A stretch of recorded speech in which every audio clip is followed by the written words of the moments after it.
starts in 10, 9, 8, 7, 6, 5, 4, 3, 2, 1, go. What's up, guys? What's up? Welcome back to Deck Talk Podcast Chat with Norman Lee and Colin Burnett.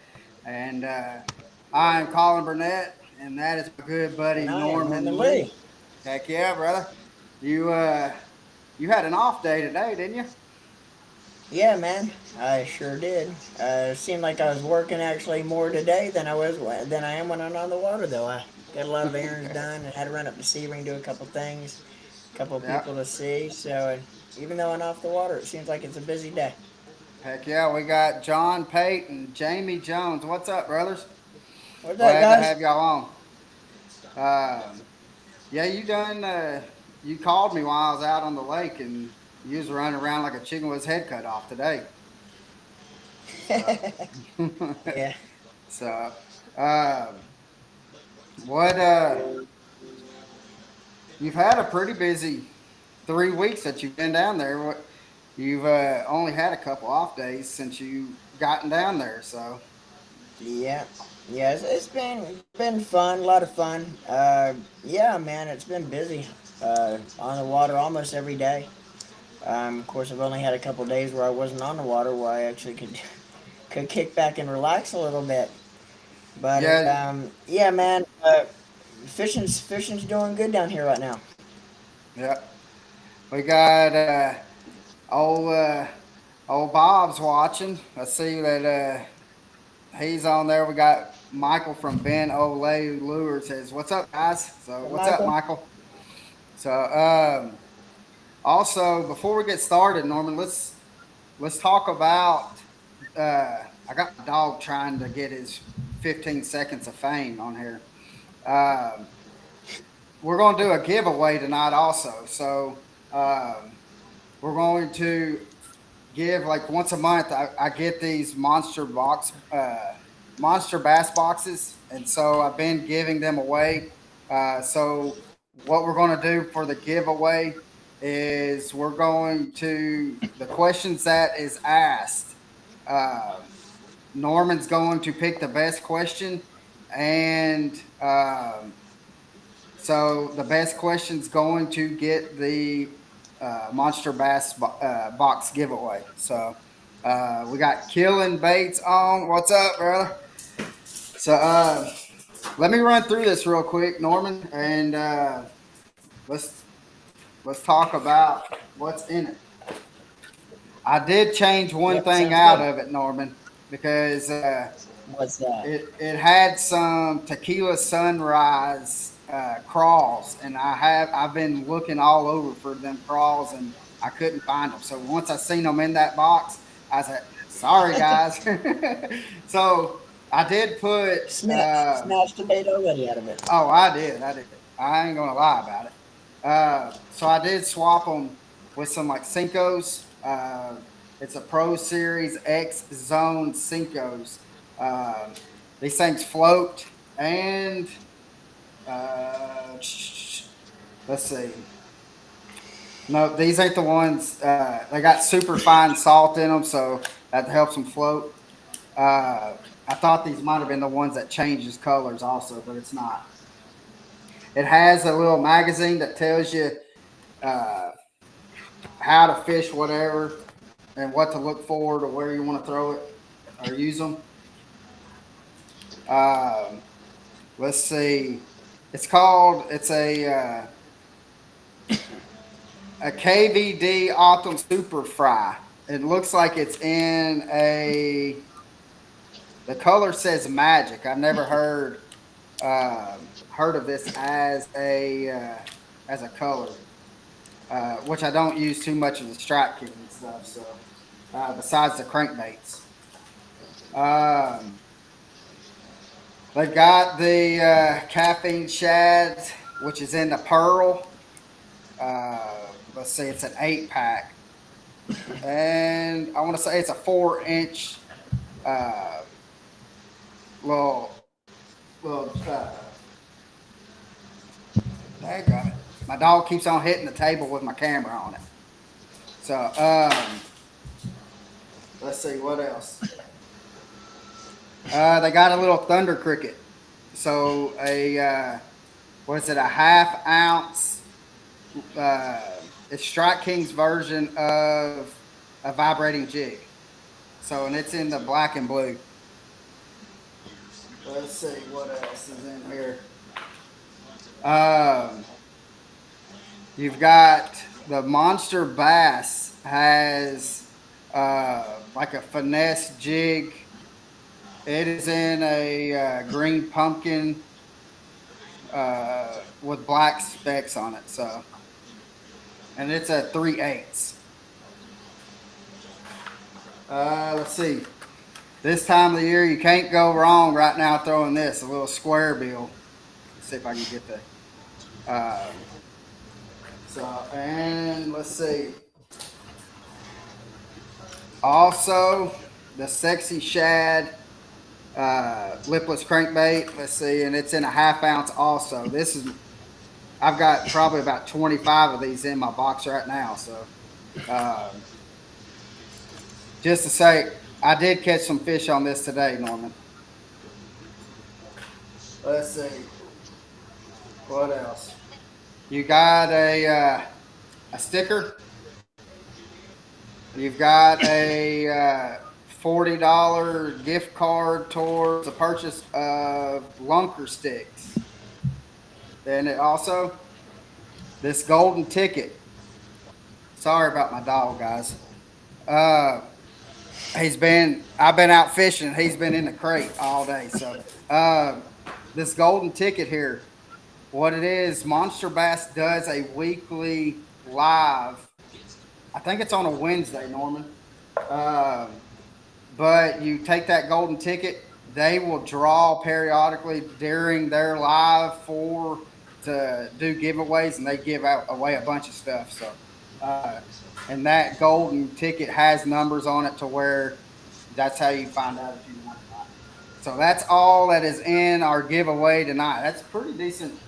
Uh, it's a Strike King takeover, pretty much what it is. So Yeah, it looks like that's some not pretty too cool bad. baits in there. Some baits that'll actually Yeah. catch them. Oh yeah. And so, uh, other than that, that's what we're going to be giving away. Hopefully, if I can keep my dog from wanting to play instead of, uh, but let's talk about what Jamie Jones says he loves the thunder crickets. So he said he likes them the best. So my favorite vibrating jig will have to be from Saudi Customs. I That is my favorite. I don't know. They just seem to start right up as soon as you start cranking them. So um, let's talk about Norman. About your trips down there that you've had this past week, if you want to. Yeah, man. Well, on the first, I had a trip on Lake Estepoga. And right now in Lake Estepoga, what you got going on is the water level is really high for this time of the year. Typically, during hurricane season, the lakes draw down. Yeah. But we're down here, they're just coming off a hurricane season a month or so ago. And, or a few months ago. But the lake is extremely high for what it usually is this time of the year. So what I'm finding is most of the fish actually are pushed back. The thing when the water level's so high like this is it makes them harder to locate, makes them harder to target because they could be anywhere. They could be on the outside edge, they could be in between, they could be all the way pushed back in.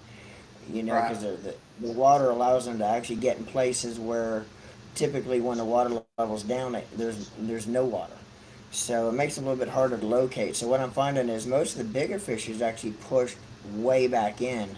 And because of the water temperature being so extremely high right now, because of I'd hate to be down here this summer in Florida because as hot as it is right now in mid-February, early March, I guarantee it's going to be an extremely, extremely hot summer down here. So you're But the saying we're water gonna have temperature fun in right July? now, yeah, I mean the water temperature right now in Lake Estepoga is like in the 80s. When I come off the water, it's like 85. And Right. typically this time of the year in mid-February, early March, it's still in the mid 60s. So what the fish are doing is they're actually where I'm finding most of the bigger fish is in the bonnets. And what the bonnets are they're in the lily pad family, but they're not per se a lily pad. Bonnets are they're lily pad looking plants that actually stick up. Typically, they're going to stick up above the surface of the water 1 to 1.5 foot. The very thick stems, very thick cover to fish.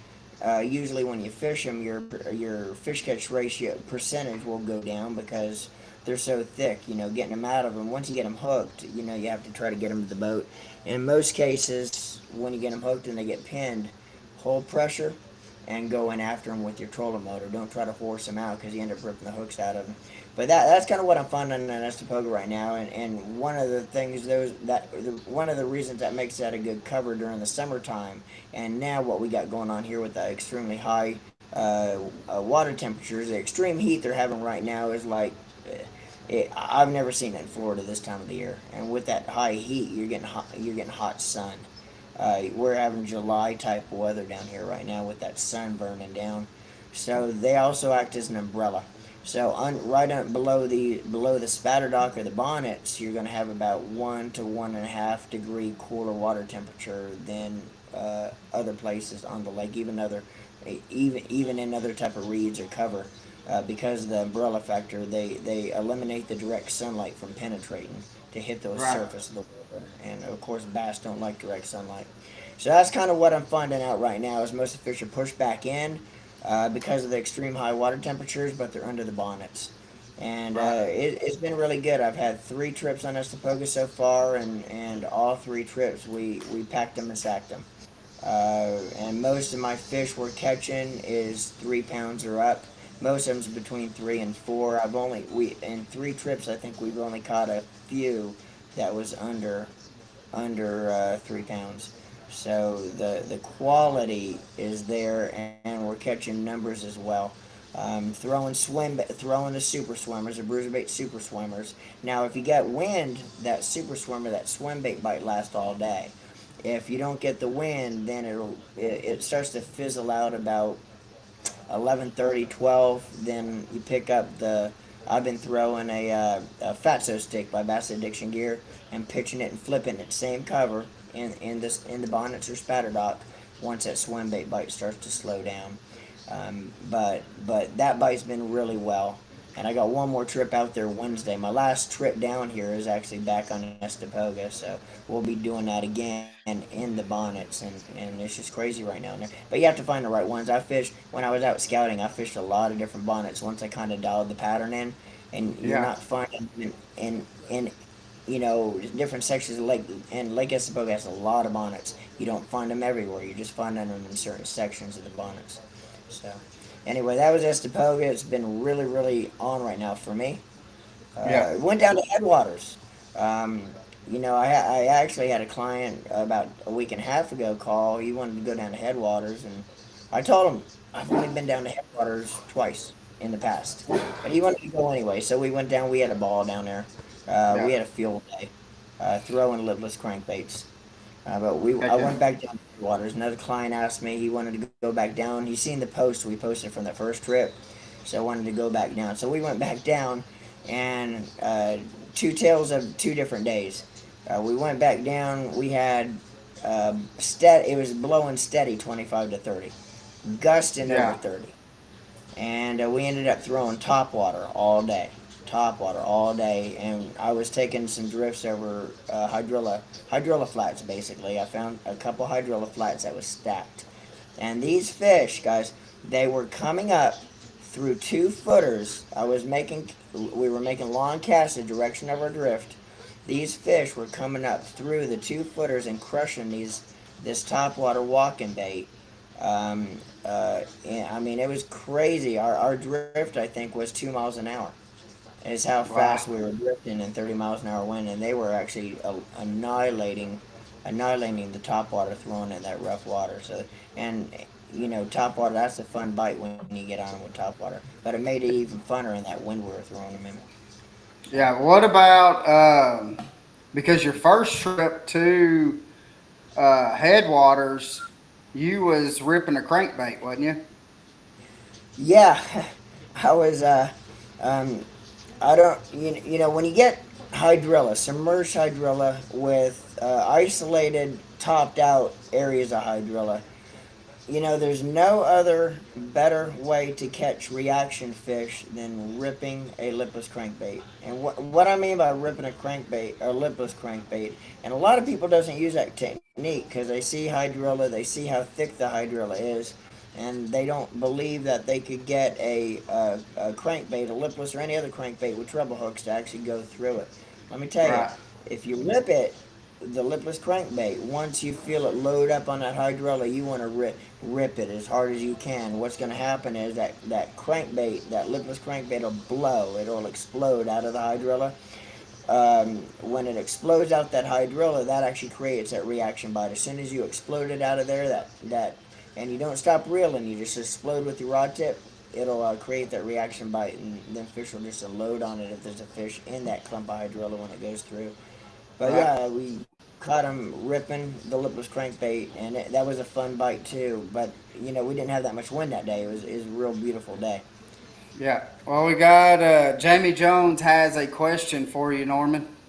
Yes, sir, Jimmy. He says, so guiding on different lakes and different states, how do you go about where to start?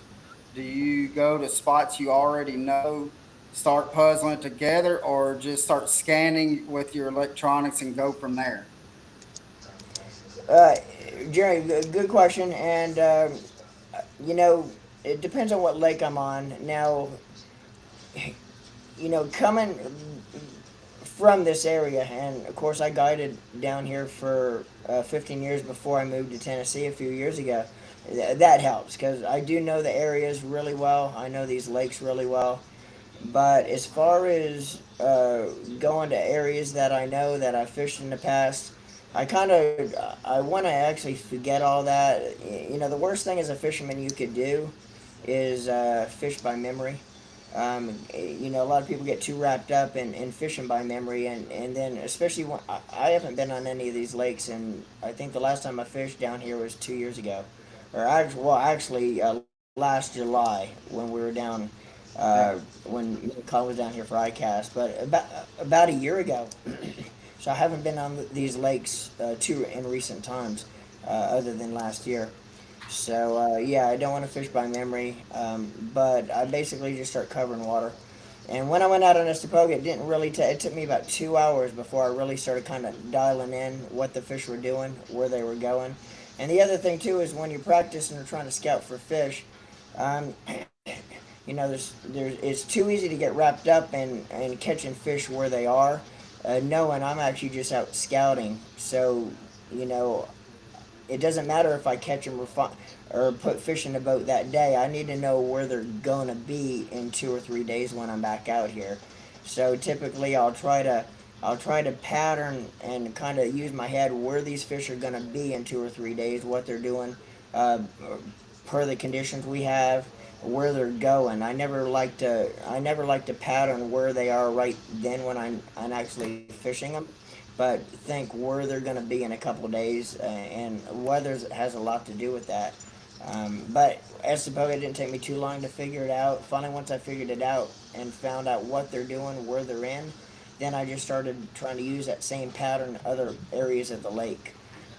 So now I'm trying to duplicate that same thing all over the lake, and basically I do that just by running the edges and using my eyes and just scan the edges. If I see something that looks very, very similar to the way I'm finding them, I'll stop and fish it. And it's all about covering water. I don't like to waste a lot of time. Once I catch one, I only set the hook on one fish in every area. So I'm not going to catch them when I'm out scouting, but I'm only setting the hook on the first, so I actually know what's there. You have to set the hook on one or two, so you know what's there. You know what's biting. Once I catch one or Right. two, Right. then I'll put the rod down and just start covering that area, trying to expand on it. And I want to see how far in the fish go, how far out the fish go, how widespread this particular area is going to be productive in. And the deep water lake, yeah. Basically, I do the first day I'm usually scouting on a deep water lake. Uh, at least for the first half of the day, I don't even pick up a rod and reel. I just use my electronics and I look for balls of bait. And I usually do a lot of marking when I'm out there looking for the balls of bait. Mark a lot of GPS waypoints once I find different balls of bait. Now, once I find balls of bait, I try to start really going over the area and finding out why this ball of bait's in this particular area. What's down on the bottom that's holding this ball of bait there, whether it be a shell bed, whether it be a brush pile that's nearby. Um, just because you find a ball of bait doesn't mean they're right over top of something that's down there that's holding them there, but there's always going to be something close to where this ball of bait is that's holding that ball of bait there. And anytime you find a ball of bait, you're going to find bass near it. Somewhere around the Yeah. area, there's going to be fish. So Yeah. that's kind of how I scout and how and use the same type of a technique when you're pre-fishing for a tournament too. Yeah. Whether I'm trying to find fish for guide trips or whether I'm out, practicing for an upcoming tournament. Right. Now, have you been able to do much with? Because I know you love throwing a Carolina rig down there. So have you been able to throw a Carolina rig much down there? You know, the answer to that is no. When I got down here, I spent the first 4 hours on Lake Placid, and I really didn't like what I seen. I'm sure if I spent more time out there, I could figure something out. I couldn't get them to bite. I went to four. I found 4 or 5 different locations that actually had a lot of fish marking on it. I couldn't get them to eat. Couldn't get them to chew. I probably threw up teen number of different things at them. Anything from Carolina rig. Once they went and hit the Carolina rig, I went to the drop shot. Tried to downsize a little bit. I even went as far as throwing some reaction stuff down there, like a vibrating jig, kind of vertically, popping it off a couple brush piles. And a lot of times that works to get that reaction bite. You could actually vertically rip a vibrating jig and just let it fall. And you don't even have to reel Yeah. it back up to the boat. You're vertically or straight over top of it, just ripping it back and forth and in the tree pile or the brush pile. But I couldn't get them to chew on nothing. So uh, Yeah. late June, I done the same thing. I just couldn't figure out that. I mean, with the short time I had, and there's a lot of area to cover offshore. So the short time I Yeah. really had to scout, I ended up. I had 2 or 3 clients that they wanted to go to June. They didn't care. They just wanted to go to June. So we Right. ended up going up in the canals on June, and the canals are good this time of the year because a lot of the fish push in the canals this time of the year to spawn. So Yeah. we ended up doing really well. I had 3 trips on June so far, and we ended up doing really well in the canals. We're Yeah. catching numbers. I was about to say A you've couple caught of a bunch of numbers. 70 a day, yeah, 75 Yeah. to 100 fish a day. And the problem is, well, it's not really a problem. It's always fun to catch fish when you're catching that many. But there's so many small fish up there, and when I say small fish, 1 to a pound and a half fish. So, they're going to be so much more aggressive than the larger fish. There's a lot of big fish up in these canals, but you'd have Yeah. to go through 20 pound and a halfers, and that 21st hook set is going to be a 4.5, 5 pounder. So you just got to Right. go through the small ones to get that 1 or 2 big ones. Right. Well, while we kind of going to take a little break and let you get a breather.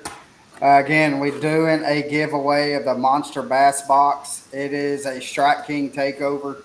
Here later on, I'll go through again what is in the box. But again, to win the giveaway, you have to ask a question, and Norman is going to pick the best question that is asked. So again, just ask us questions. We will get on. We will get to it, and Norman will pick it here at the end of the podcast. Um, we actually got Bruce Anderson is on here. What's up, brother? What's up, Uh, Bruce? and we got Charlie Myers is on here also. Bruce, though, is the guy. He made our tumblers for us. We got two different tumblers. Mine's got the same logo on both sides. Norman's got the logo on the front and on the back. It's got deck talk going up and down the bottom of it. So Bruce, thanks for making these for us, brother. Um, and Bruce asked, "How are we doing?" We're doing good.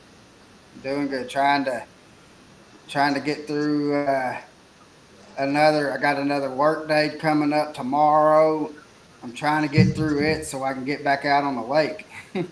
So, uh, what about Norman? What So you got what? You said you got two more trips coming up. You got one tomorrow and Wednesday.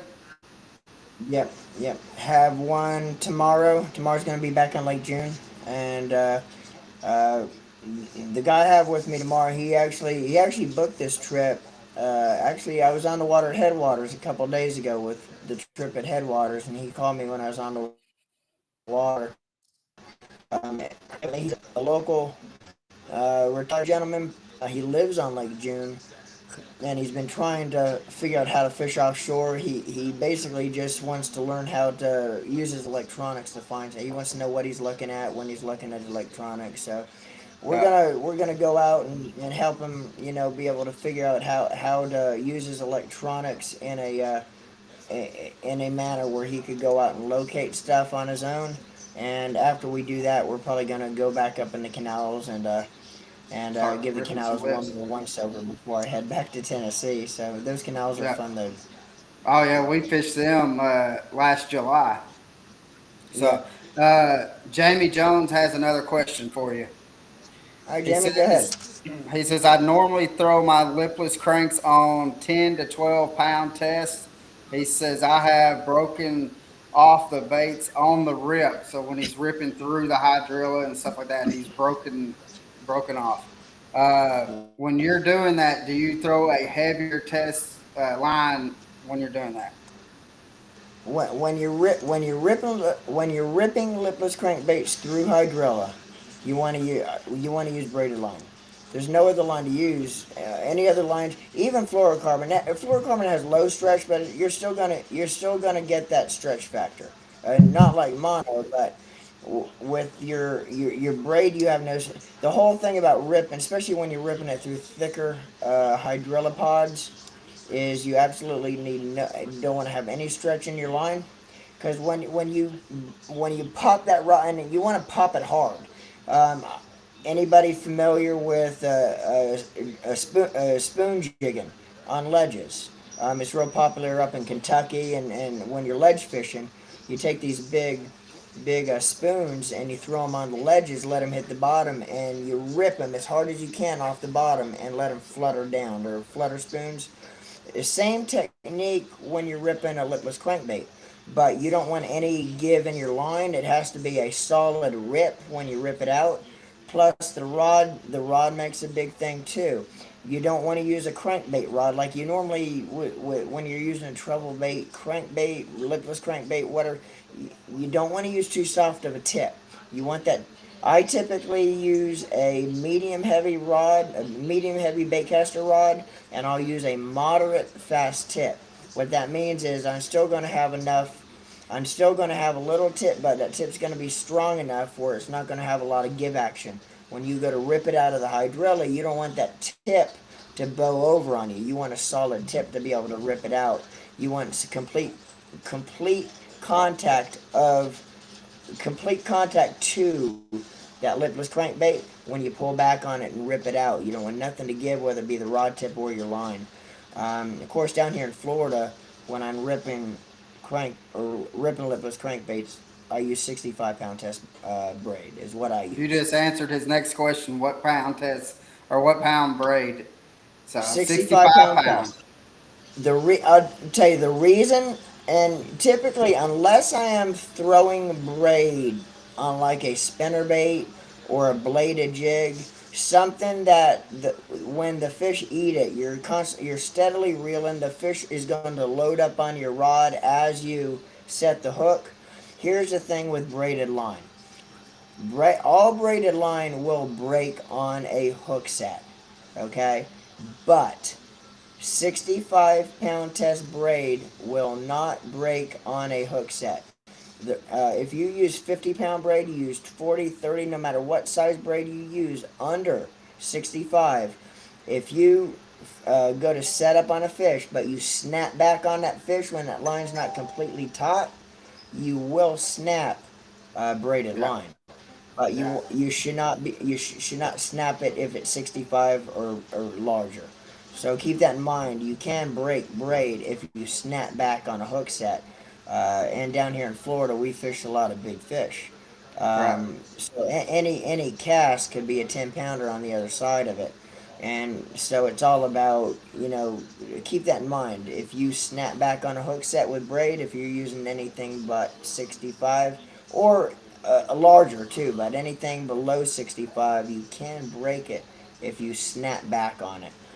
If you're Yeah. flipping, any type of a bait presentation where when you go to set up, you might not have a complete tight line on that fish. Sometimes when you're flipping, the fish hits you so quick, the fish isn't going to be loading up by the time you set up on it. Now, spinnerbait, bladed jig, crankbait, anything you throw like that, you're going to be steady reeling. Typically, when the fish eats it, it's going to load up as you're pulling back. When you're fishing worms, if you're fishing braid, keep that in mind. If that line's not taut on that fish, you go to set up. If you snap it back when the line's not tight when you come back on her, you can break that line. Yeah. And I like using my frog rod if I'm ripping through grass like that. I'll Yeah, use yeah. Frog rod makes a great rod because when you're throwing a frog, you want a little bit stouter tip anyway when you're throwing a frog because yeah, you need to get a good hook set on a frog. You don't want a tip that's going to be more flexible. right, right. Um, while if we can get y'all to go to the Deck Talk podcast YouTube channel and like and subscribe, we're trying to grow this channel. Eventually, we're going to just have this going live on the podcast because we're wanting to draw everybody to that YouTube channel. So let's let's talk about Norman what we've got coming up this Sunday. If you Yeah, man. We have some pretty cool coming up. Jack's bait and tackle. And I don't know if Kim's watching. Shout out to Kim. Jack's bait and tackle owner. Jack's bait and tackle. Jack's from Ron Colin. Her grandfather, right? her Is Kim's dad grandfather? has, yeah, her dad. I think it was her dad that started it 56 years ago.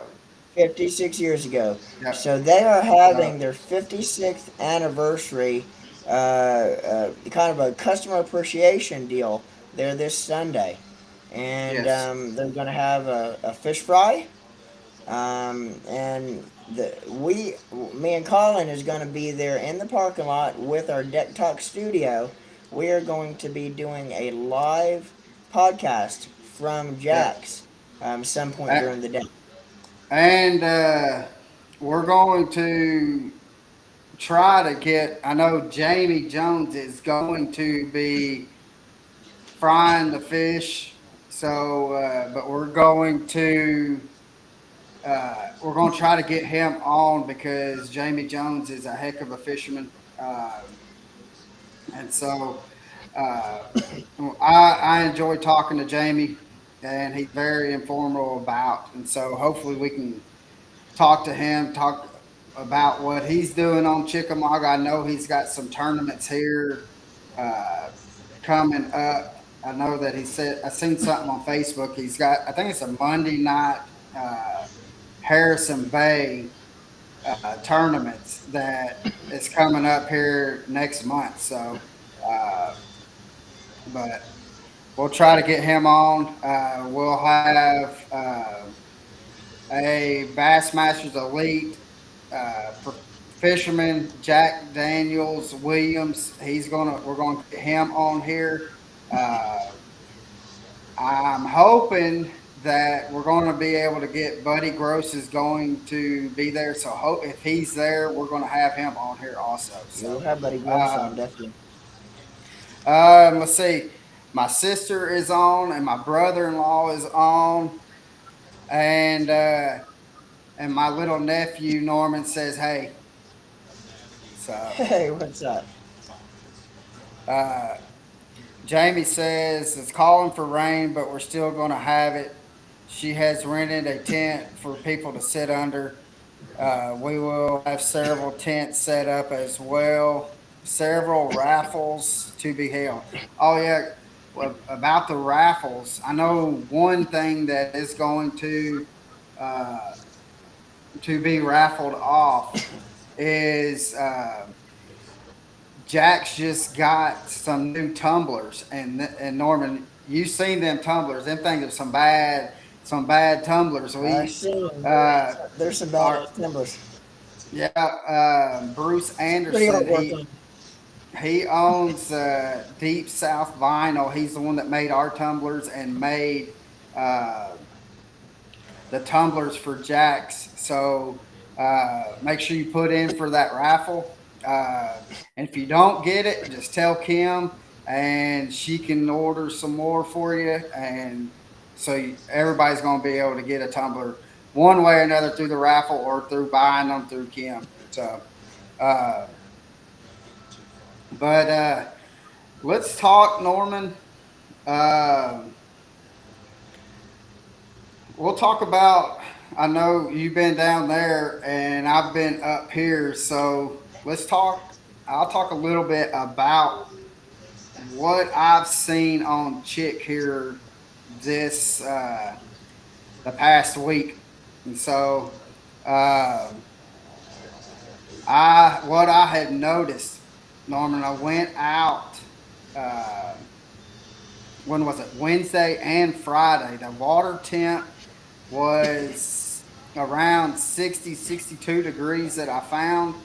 And when I found that water was that water temp, I was able to put some fish in the boat. My dad and I went out. Uh, we used we used our jigs that we making. Also, uh, about 75% of the fish though that I caught was on a jerk bait. So I was fishing.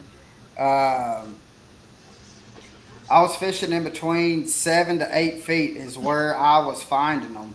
Uh, I, I take that back. I was fishing I was fishing in about 12 foot. I was targeting fish in 7 to 8 feet. So if that kind of makes it a little clearer. We got Scott Walker on. What are you doing, brother? Glad to see you. Um, Jonathan said sorry for late to the party. Some of us have to work more than 3 days a week as of right now. So hopefully he's going to get that job at McKee, so he Right can there, he Johnny. can do like what I can do. But Norman, well, I tell you that within from Wednesday to Friday, that water temp stayed right around 60 degrees. Wednesday was we seen 62, 63, but we had a big storm come roll through, and it dropped a bunch of water. And I tell you, went out today. Uh, and when we went out today, my dad and I went, and it was tough. I tell you, because the water temp was 54, 55 degrees. Uh, when we first got out there, and it was outside temp was about 46, 47, and it was chocolate milk. So Yeah. I we was gonna say started out. how muddy was the water after all that Oh, rainfall? oh man, it was horrible. And so went we put in at Grasshopper, went up uh, upstream just a little bit, fished some flats, and caught a couple fish, but I was like, I got to find some better water, and ended up going into Sail Creek. And once we did that, we were able to find clearer water. And so anybody that fishes Chickamauga, and if you go into Sail Creek, if you go to the back of Sail Creek, that's probably the cleanest water that's going to come through Chickamauga is coming out of Sail Creek. So we went from having visibility of about 6 feet to probably visibility to about 3.5, 4 foot. So, uh, so that kind of helped out a little bit. Caught them on our jigs here. This back up into Sail Creek. Then we we pulled out because I was wanting to find some warmer water.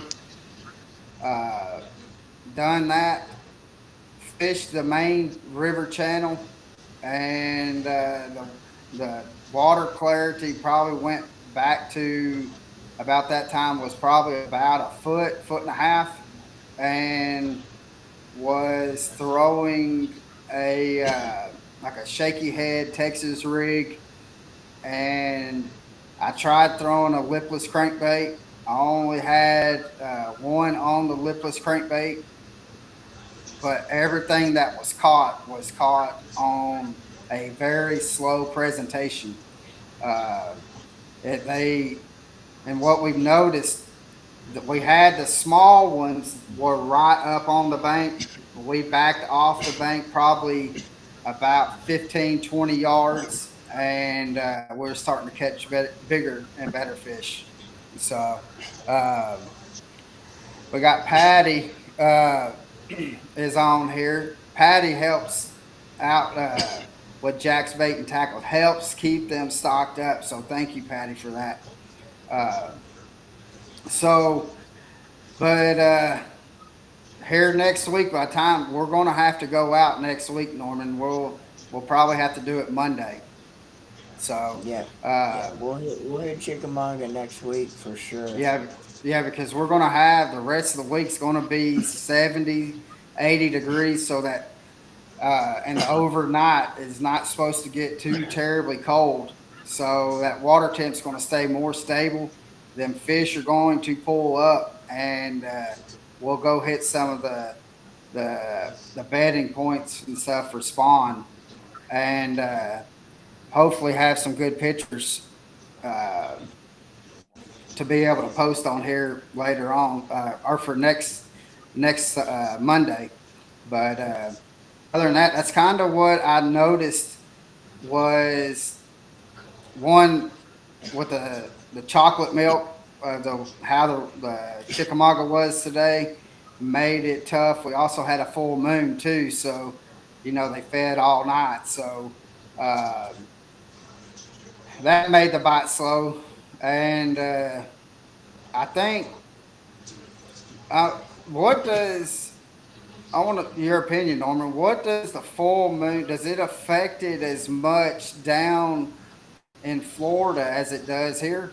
If there's a full moon, Yeah, yeah, it's the same anywhere. When you get a full moon, the fish could see the fish feed. The fish right, feed at nighttime when they can see it good. right, Uh, but yeah, it does affect them. Now during spawn, it affects them too because you'll have a little bit more as long as the weather or the weather and the temperature, water temperature, everything lines up with the full moon. You'll have a prime spawn during the full moon as well, as long as all the stars line up and the water temperature, the weather, the whole 9 yards. You don't have any barometer drops. You'll have a yeah, better spawn during a full moon as well. But with that being said, yeah, they do feed all night. So right, typically the first few hours during the morning, it makes it a little bit tough, and then the bite gets better after the day wears on because of that. right. We also got Kim, uh, and Kim is the owner. Her and her husband Chuck are the owners of Jack's Bait and Tackle. So So Kim, Kim, thank how you you for doing, getting guys? on here. Uh, Look forward to again, seeing you guys Sunday too. By the way. heck yeah, we're going to be there and we're going to be going live again. But make sure we want everybody to show up at the fish fry. Uh, they're going to have a golf cart to be able to go and pick up people from wherever you're parked to be able to make sure they're wanting everybody to show up. So we want to uh, we want to be able to see as many people there uh, as possible. Yeah. Kim just said that they are going to do it rain or shine, Norman. So Yeah. it doesn't matter what is going on. They are Yep. going to do the fish fry. So Yeah. we, Come down to Jack's Bait and Tackle. Show your support. Cam and her crew does an awesome job there. With Jack's Bait and Tackle, and yeah, she is such a personable person. She's always there to help. She's always there to, and everyone there has such great knowledge of fishing in general. So you have any and so questions, you always could go to Jack's Bait and Tackle. Someone there will always have the answer for you. But come down, man. Hang out with us.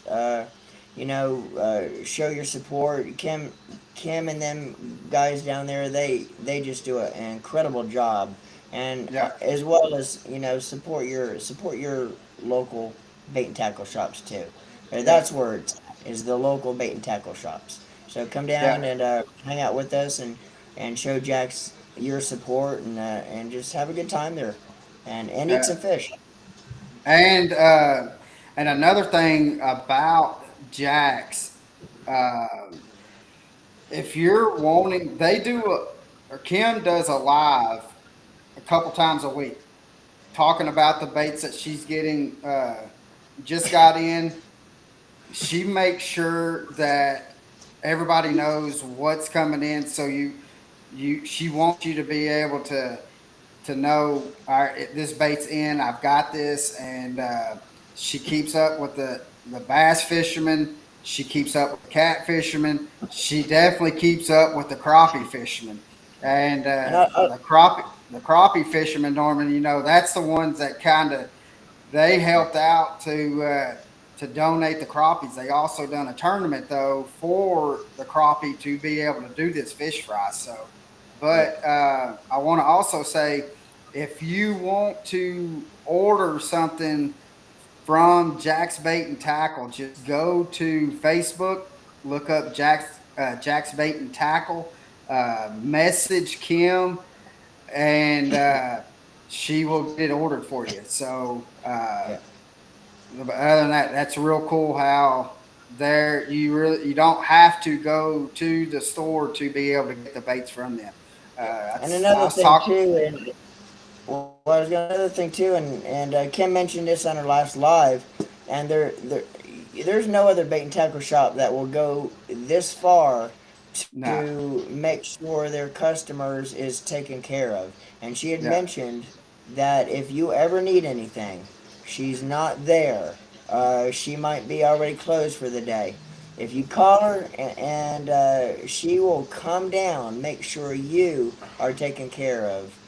yeah, So Jack's Bait and Tackle is there for the anglers, uh, to help the customers and the fishermen there in the Chattanooga area or uh, anywhere else for that matter. She's there, and they're all there to make sure you guys are taken care of. And I right, don't think there's a bait and tackle shop that would actually go that far, but Kim just she does over and beyond what yeah. her normal Call of Duty should be there at Jack's Bait and Tackle. So, Well, and I'll tell and you, for that, I'll say on behalf of all the other anglers, thank you, Kim, yeah, for everything you do for the local fishermen it's and everyone else as well. yeah, and I mean because how many other people do you know uh, that will go over 3.5 hours away pick up a truckload of skipjack just so your catfishermen, local catfishermen, will have skipjack, and they've got like a 4.5, 5 foot deep freezer full of nothing but skipjack. So, uh, and which I know Chuck just made that drive not too long ago. I think it was about a week ago. So, um, And over and Kim beyond Kim to said just take thank care you. of our people. You're welcome, Kim. You're very welcome. Yes. So, um, let's see. Yeah, my dad's on here. He says the 56th anniversary for Jax. Yep, it is, and it makes you proud to be around, to be part of a fishing community that has a tackle shop that's been around that long, because not too many tackle shops, Norman, can really withstand uh, being around a Bass Pro and stuff like that, or Cabela's, just because of the price points. And uh, Jack's Bait and Tackle is probably the closest bait shop that is to Bass Pro, and they've been doing it for 56 years. It's just amazing.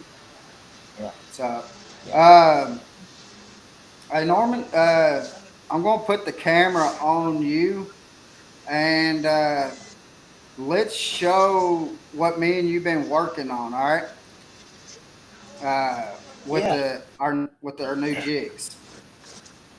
Hopefully we can get through this without the camera breaking. Yeah, I mean, well, I've had it just on you when you talking mainly.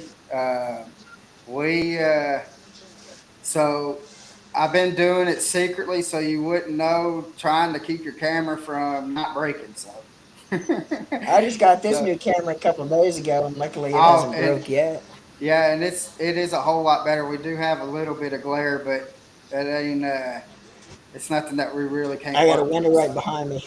yeah, that's the reason. So, but you can definitely see yourself a whole lot better. That is a whole lot better camera. So you let's uh let's show, because I want to, because uh my dad and I have been, well, Norman and myself and my dad have been using these jigs that we've been making. We've It took us a little bit to kind of figure out the hooks and stuff that we like, uh, but we are uh, we are tying jigs now, and we're thoroughly enjoying it. So, Norm, if you want to show them,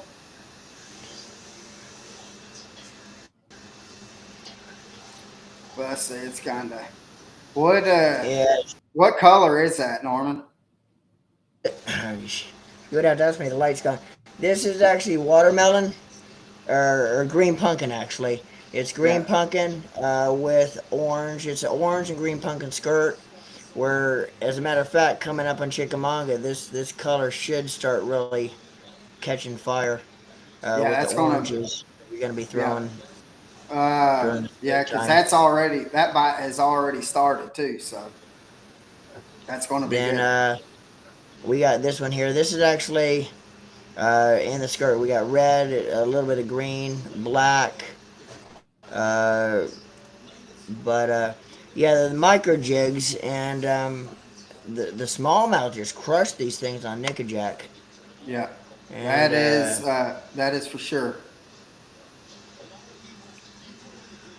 now the way we're making them too is, as you can see, these here, with the way we have the skirts laid in, we're also, I don't have any in front of me here that I could show, but we're also making them where actually the skirts fold over. They're not bushed up in the front like that, so we're actually making them Yeah, both ways.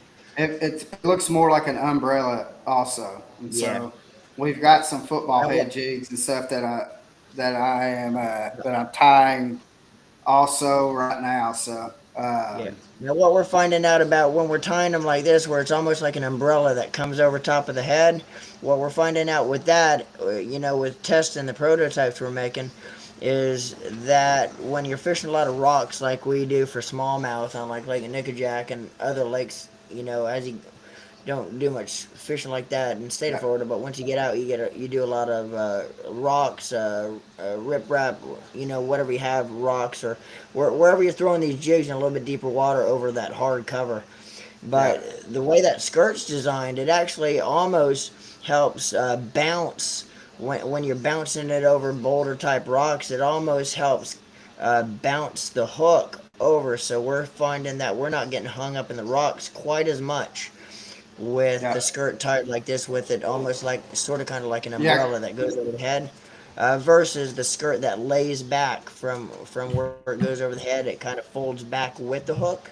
When we're tying them like this, we're cutting the skirt off short over the head, so it almost yeah. creates that umbrella effect, and we're finding that it actually helps pull it over the rocks a little bit better without hanging on the rocks and getting the hooks in them. Yeah, because like if you was to go and look up like micro jigs or finesse jigs, they don't have that skirt is not quite as tall as what the head of it is. So, um, with that being said, we tied them like that. Then we also made that skirt a little bit longer, and then that's doing like what Norman was saying was that uh, it's helping it get over them rocks. You're still getting the ticking noise from the head hitting the rocks, but it's helping keep it from getting hung up as much. That's what we found. So, all right, brother, you got some more? Two more. I didn't bring a lot down here with me because I knew I wasn't going to be fishing them down here. Right. But we got two more right here, right? Got two more right here. That's green pumpkin with red. Of course, red and Yep. orange. That's gonna be. And you say, Colin, that Yeah, bite's that's already starting to happen. yeah. We've been Crawfish start running. so yeah. That's and they're all hand tied that we're doing too. So But that's it. yep. So other than that, Norman, Uh, let's roll on. We're almost at an hour, brother. So you're right. um, You need to get the some sleep. next thing that I want to talk about, we met these ladies at ICAST last year, and we uh, we thoroughly enjoyed talking to them. It's called Two Chicks and a Boat. We got Beth and Lori have it's who we met down at ICAST, and we just kept in contact with them. They are doing a team tournament trail, and their first stop is going to be uh, Chickamauga, and so uh, I want to say I just had a brain fart, Norman. I want to say it is April. It's the weekend of the April 1st. Yeah, I don't Is have it in front of me, Colin. and so, uh, but with what we're wanting to do, they're wanting to get more women to fish this tournament, and it's only a women's tournament. You can fish it just a solo or you can have a team. It doesn't matter. And if you're interested, if you're a woman and interested in fishing this team tournament trail, go to www.twochicksandaboat.com and you can get all the information.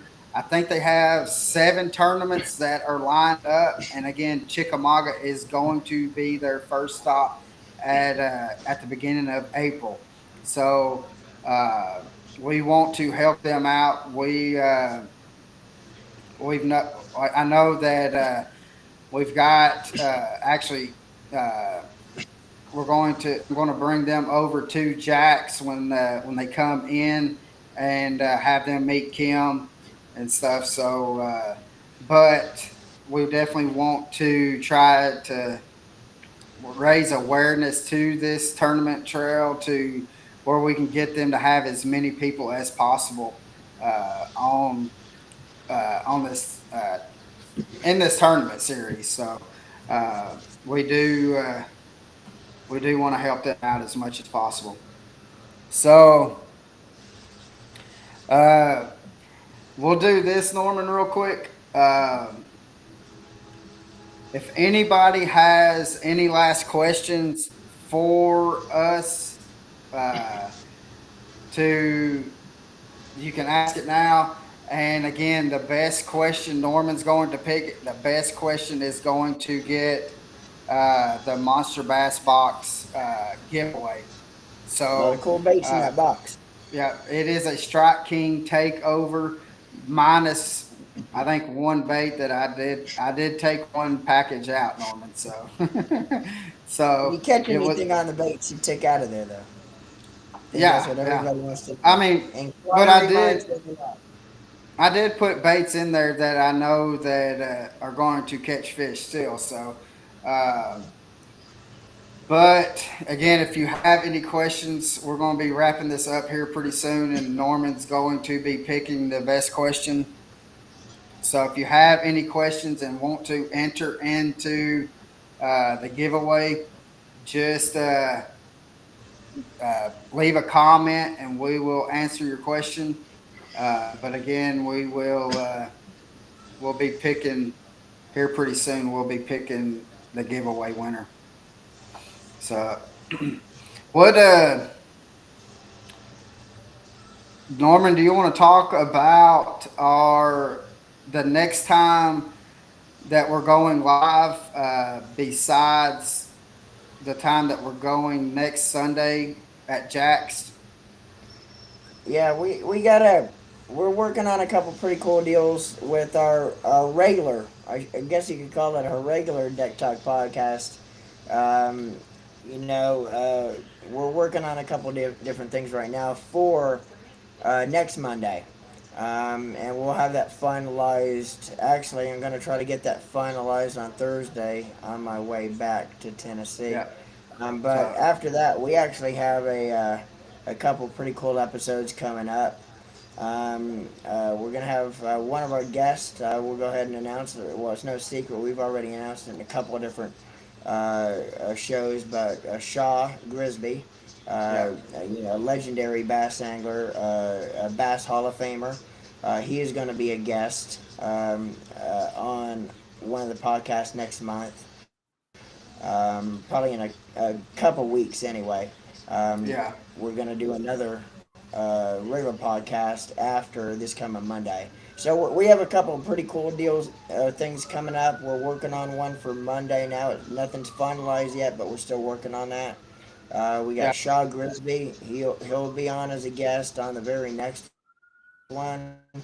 And we got some heavy hitters coming up from the likes of the Elite Series. We got some heavy hitters from the likes of the Bass Pro Tour. So we got some really bang up guests that's going to be coming on. This the first season of the Deck Talk. So yeah. ought to be a pretty cool conversation, some pretty fun conversation. Yeah. So if so, you don't want to miss it, and if we can get everything lined up uh, Thursday to where we can get it all to work out, it is going to be a killer Yeah. podcast. You don't want to miss it. It is. I don't know what else to say, Norman. Besides that, it's everybody knows who this is or who it is. So um, once we tell who it is, that everybody's going to know and recognize it. So uh, probably about 80% of the people have it on their boat right now. Yep. So, but other than that, we got Aaron Vincent's on. He's catching the last end of the podcast. So what's up, Aaron? What's And so going we on, got Aaron? How you doing, brother? uh, so with that being said, we'll let's draw again. Hold on, before we do that, we do want everybody to go to the Deck Talk Podcast YouTube channel and So if you go to YouTube, search Big Talk Podcast, it's going to pull us up. You're going to see that logo. And when you see that logo, click on it, subscribe to it, and help us out and help us grow that channel to where we keep on doing this. So while we do that, Norman, let's let's go on. And Aaron said he just got home. So, uh, Aaron, do you have a question since you just got on? Do you happen to have a question for myself or Norman? And Jamie if we'll Jones give is you, like, no. yeah, we're trying to Jamie we're Jones is about to win this thing in a landslide. He's about to get 100% of the vote. yeah, you're I think he's the only one that really we've He's had gonna a win lot this of thing in a landslide. yeah, we've had a lot of viewers today, but it's just not not a lot of questions. So we uh uh I'll give him a second to see if he wants to ask a question. If not, but hey, Aaron, when Norman's going to be coming back here Thursday, and he said not today. Uh, he's coming back Thursday, and so we uh, we need to get you in the boat, and we'll go hit the city lake. So, all Yep. right, brother. He said he didn't have a question. Let's. I'm going to put it all back on you, and tell us what question you thought. We know who got it, so you just tell us what question you thought was the best question. What's the best line I use for ripping lipless crankbaits in the hydrilla? Awesome question, Jamie Jones. And you know, the right line is everything. Of course, the right line and right rod is everything when you're ripping lipless crankbaits through hydrilla. So, great question, Jamie. What line do I use when I'm ripping? And again, stay away from the mono, stay away from the fluorocarbon when you're ripping it. You need to use braid just because of that no stretch factor. You want 100% pressure on the crankbait when you pull back. You want to be Yeah, able to blow it and explode it out of that hydrilla. If you have too much stretch in that line or you have too flexible of a tip, you don't get yeah, the explosion that you need to have out of it. yeah. And we also got Dylan from Talking Tackle. So, Just Dylan, came on, and let's throw them a uh, a plug out also. So another great tackle shop in the Chattanooga area. Uh, they take care of everybody. They have some cabins that you can rent. So if you come into the Chattanooga area and needing a place to stay, look up Talking Tackle. They have a place. They have a couple. I think they have 3 or 4 rooms. Um, but holler at them and see if they have an opening. And also, if you're talking about Dylan, you cannot forget Tanner or Greg. They also have a uh, a guide service called Wishing I Was Fishing. And so, if you are in the again coming to or in the Chattanooga area, and especially wanting to uh, to be able to uh, wanting to be able to have that chance of catching that Chickamauga bass that everybody uh, is dreaming about and hears about. Look them up. Wishing I was fishing, and one of these days, Dylan, we're going to have you and Tanner on. Have y'all on the podcast, and Dylan says the biggins are eating the trap. I didn't eat no trap for me today. They were wanting everything slow, and so, but uh, Zach just came on. You weren't fishing where Dylan was fishing though. No, I definitely was not. I was too far north for fishing where Dylan was fishing. He uh, he stays south for primarily the most of his trips. He stays south, and I just need to just put my tow rope onto his boat and just let him just tow me wherever so I can catch some fish. Yeah, So, right.